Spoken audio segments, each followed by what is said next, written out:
All right, so today we're diving into um, a topic that's been kind of, I don't know, stirring up a bit of trouble lately, Hmm. and that's Kyle Sandilands, Mm-hmm. the radio personality, Mm-hmm. and I guess we could say he's got a pretty bold style. Yeah, that's one way to put You it. know, co-host of the Kyle and Jackie O show, Right. former Australian Idol judge, and this is a guy who's always Always in the in the headlines. headlines for Yeah. kind of pushing the boundaries of what's acceptable to say on air. What's interesting is I think we need to look at this a little bit broader than just Sandy Lands himself. Okay. We're talking about this whole hashtag Vile Kyle thing that's sprung up around him. Right. We've got articles detailing, some of his most controversial moments. We've got campaign data tracking businesses that are still advertising on his show. Wow. And we've got some research on the potential impact of his content on young listeners. Hmm. So it's a very complex web of free speech, media ethics, Yeah. and really societal values in general. Well, and to be honest, it's a bit of a puzzle. Yeah. How does someone who's known for saying offensive and even sometimes hurtful things maintain such a big following? Right. And especially among younger Australians, that's one of the things I'm really curious about. It's a real paradox because for many, Sandylands embodies this kind of shock jock entertainment. It's Right. pushing the envelope and challenging norms. Yeah. But it's that line between humor and actually causing harm. And Sandylands, it seems, crosses it a lot. Yeah. And this is where this whole hashtag #VaKyle campaign comes into play. Right, the hashtag #ViKyle campaign, this has been going on for a while now, but it seems like it's picking up speed. Oh, yeah. So it's basically a movement that's calling him out for all this offensive behavior Yeah, and trying to hold him accountable. absolutely. They've organized boycotts, petitions, Wow. and there's even a list compiled of companies that are still advertising on the show. So they're really trying to pressure these businesses to reconsider their support. And that's a really interesting point, that list. Yeah. Because we're talking about big, well-known brands. Yeah, household names. Ones you wouldn't necessarily think would want to be associated with this kind of controversial content. Right, exactly. And yet they're still pouring advertising dollars into a show that's been criticized time and time again for, promoting harmful messages. It really makes you wonder, are these companies even aware of what they're supporting? Yeah. Or are they just so focused on reaching a large audience and making a profit that they're willing to overlook the ethical implications?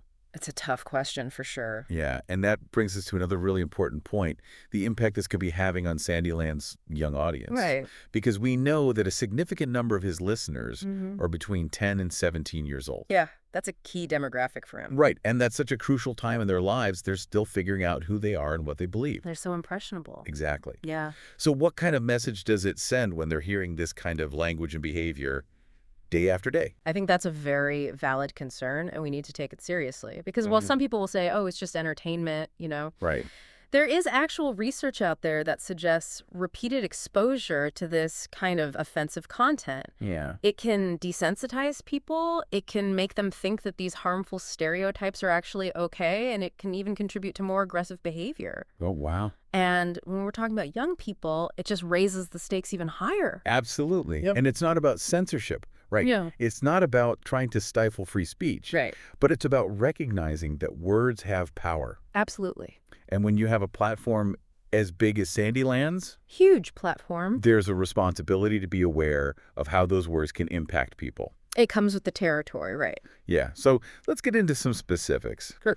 What are some of these controversial moments that have really fueled this hashtag #VileKyle movement? What kind of comments are we actually talking about? Well, there's a long list, and they cover a lot of sensitive topics. Okay. For example, Sandylands has made comments about religious figures that were deeply offensive. Right. He's dismissed both Christianity and Islam in a way that a lot of people found incredibly disrespectful. Yeah, I remember that causing a huge uproar. Oh, yeah? There were protests outside the radio station. People were calling for him to be fired. Right. It really brought the issue of religious intolerance to the forefront. Yeah, it was a big moment for sure. But it wasn't just about religion, was it? No, not at all. He's also been criticized for the language he's used towards people with disabilities. Yeah, very derogatory and demeaning. Right. Using terms that are not only hurtful, but they actually perpetuate these really harmful stereotypes. Absolutely. And these instances were particularly concerning because it felt like he was making light of the struggles that people with disabilities face every day Yeah. and fostering this culture of mockery instead of one of understanding and empathy. Exactly. And we can't forget about the things he said about women. Oh, right. Often accused of being sexist and objectifying. Yeah, like he's stuck in a different time. It's like he's living in another era. Yeah, when those attitudes were more acceptable. But we're not in that era anymore. Right? We're striving for equality and respect. Mm. And in today's society, it's just not okay. It's simply unacceptable, and it's important to remember these are just a few examples. Right. There are countless other instances of Sandyland saying things that were just inflammatory and offensive towards different groups. Yeah. And that's just adding fuel to the fire of this #VileKyle campaign. So he's definitely said some awful things. Yeah. But how has the public actually responded, aside from this campaign? Have there been any real consequences for his actions? Has he faced any repercussions from his employers or the companies that advertise on his show? Well, this is where things get even more complicated. Okay. There have been times when advertisers boycotted the show and people were demanding he be fired, Right. but he always seems to weather the storm. And he's managed to keep his job, which really raises questions about, the power dynamics at play in the media Yeah. and how effective these public pressure campaigns really are. It's like this constant tug of war, right? Yes. Between the people who are outraged by what he says and then those who continue to support him, whether it's by listening to his show or by companies giving him advertising money. It's a fascinating dynamic, and of course you have this ethical dilemma for businesses. Right. They want to reach his massive audience. Yeah, of course. But they don't want to be seen as condoning his actions. It's a tough spot to be in. It is, for sure. Well, this is a complex issue with no easy answers, but by looking at all the different aspects of it, the offensive comments, the public's reaction, the role of advertisers, and that potential impact on young listeners, Yeah. maybe we can start to understand this #VileKyle phenomenon Yeah. and what it says about our society. For sure. So today we're going to go beyond just the headlines and really dig into the deeper implications of this whole controversy. So stick with us as we take a closer look at the #VileKyle campaign, their strategies, how successful they've been, and maybe some of the limitations they face. Sounds good. All right, let's get into it. Welcome back to our deep dive into the #VileKyle phenomenon. Now, before the break, we were talking about some of the specific things Sandylands has said Right. that have really fueled this movement against him, like the disrespectful comments about religion, the derogatory language he's used towards people with disabilities, and those often sexist remarks he makes about women.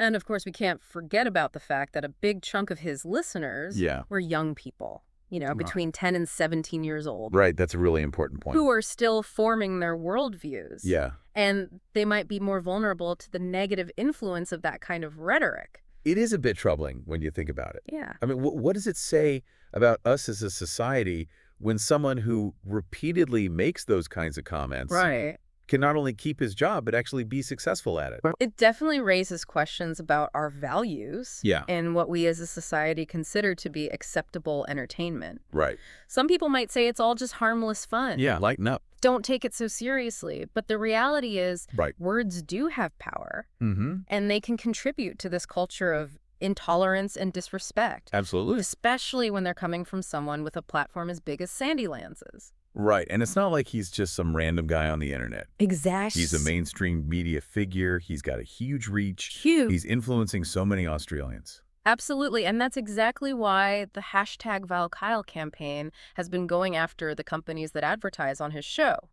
They believe that if they hit him where it hurts, his sponsors, then they can put enough pressure on him to make him change his behavior. Right. Or at least make those businesses think twice about being associated with him. It's a strategy we've seen used before with other controversial figures and companies. It's a classic tactic. Yeah, the idea is that if enough people speak out and threaten to boycott, then businesses will have to listen. Eventually, yeah, but it's rarely that simple, is it?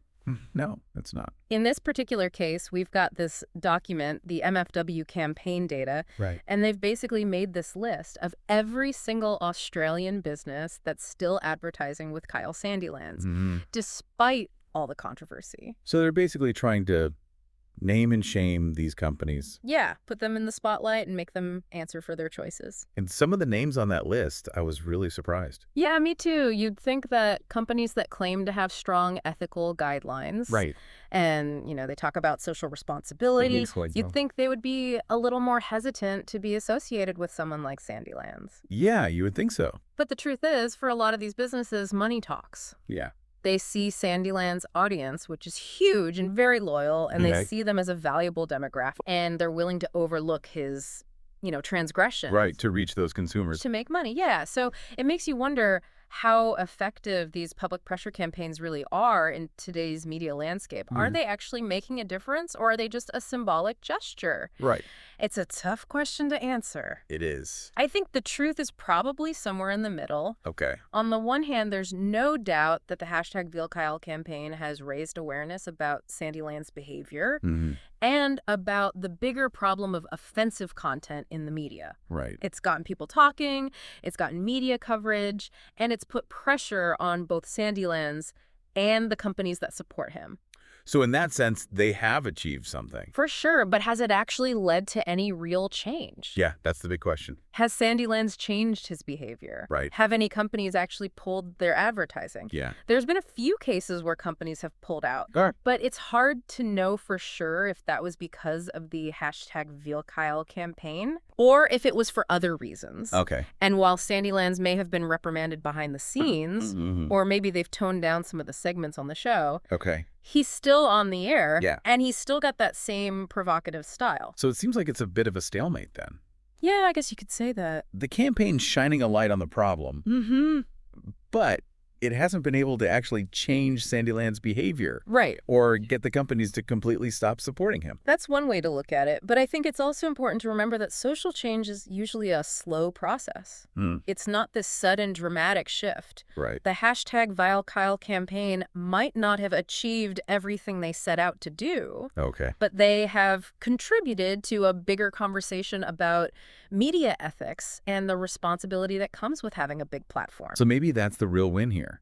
It could be. Shifting the public discourse, raising awareness, For sure. and making it clear that this kind of behavior isn't going to be accepted without some pushback. That's a powerful message to send. Yeah. It's about challenging the way things are and holding those in power accountable for what they do. Right.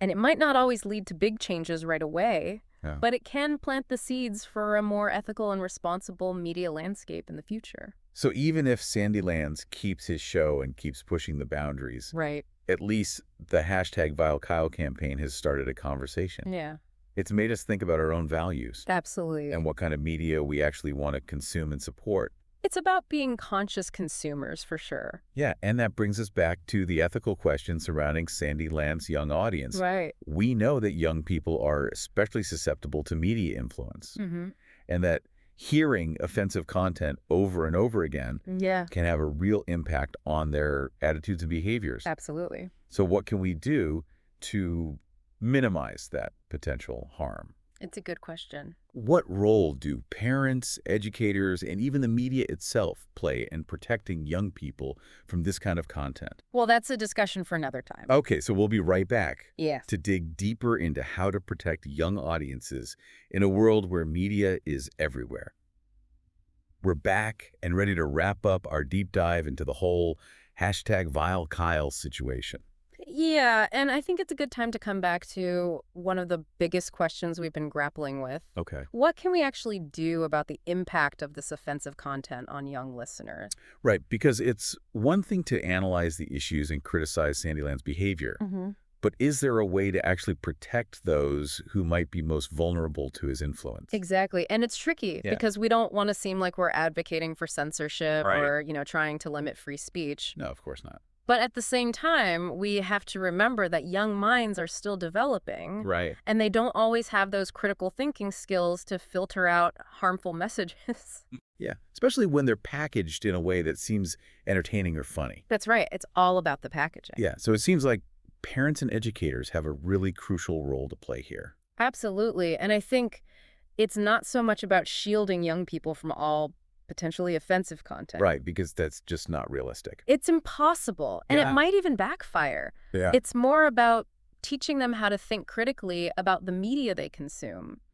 So media literacy. Exactly, helping them understand how to evaluate what they're seeing and hearing. Right, like what's real and what's not. Exactly, and understanding that what's funny or entertaining on a radio show Yeah. isn't necessarily how people should behave in real life. So instead of just saying, don't listen to that, Right. it's more about having conversations about why some things might be offensive Yeah. and helping them figure out what's appropriate and what crosses the line. Exactly. It's about giving them the tools to make their own decisions, Yeah. to be informed and responsible media consumers. Not just passively taking everything in. Exactly. And it's an ongoing process, not just a one-time conversation. Right, as they grow and are exposed to new media. Yeah, you've got to keep the dialogue going. A conversation has to evolve too. Absolutely. But it's not just parents and educators, right? Mm. The media industry itself has a responsibility here. Of course, they're the ones producing and distributing this content in the first place. So shouldn't they be held accountable for the impact it has, especially on young people? Well, you would think so, wouldn't you? Yeah.